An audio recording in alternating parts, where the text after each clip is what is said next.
Okay, heto na naman ako mga idol. Linggo ngayon mga idol, ngunit tayo ay magtatrabaho para naman tayo ay makaarusa sa ating mga gawain dito sa aking project.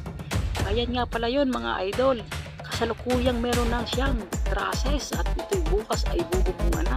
At pag nabubungan nila yan mga idol ay sigurado napaspasa na yung pagpapalitata. Kaya naman ako ay gumagawa kahit linggo, kahit ako lang mag-isa. Walang trabaho ngayon kaya naman solo ko dito sa site mga idol. Ayan ang binabakbak ko yung mga idol sa ibabaw ng utility box ay para sa data.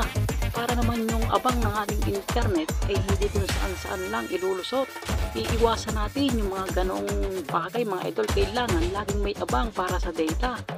Ayan at akin ang lalagyan ng flexible.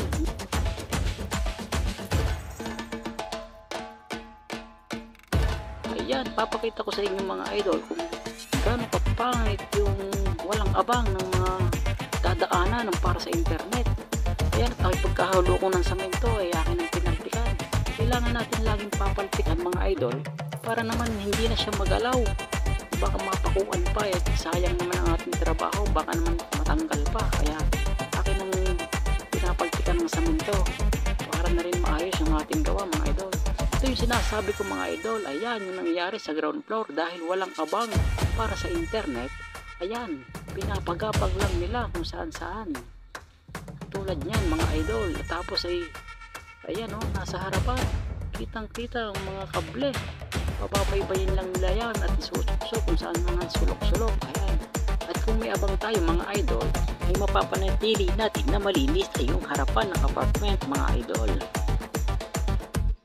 Dito ko sa palalabasin mga idol, yung apat na kwarto na yan ay may kanya-kanyang pipe at doon siya lalabas sa sulok na yun. Ayan, ay pinakubit ko na rin mga idol yung mga sa switching. Ayan, yung para sa data mga idol. Yan yung sa kabilang kwarto, lahat ilalagyan natin ng abang bawat kwarto para naman sila ay tigi-tigisa at kung magpakabit sila ay hihilahan na lang ng service provider. Ayan yung mga abang ko sa switch mga idol. Nakumpleto ko na nga pala itong mga dalawang kwarto na to. Ayan, para sa mga outlet. Kumpleto na siya mga idol. Kaya aura mismo ay pwede na silang magpalitada. At hindi na ako kailangan pang makaabala dahil kumpleto na yung aking abang.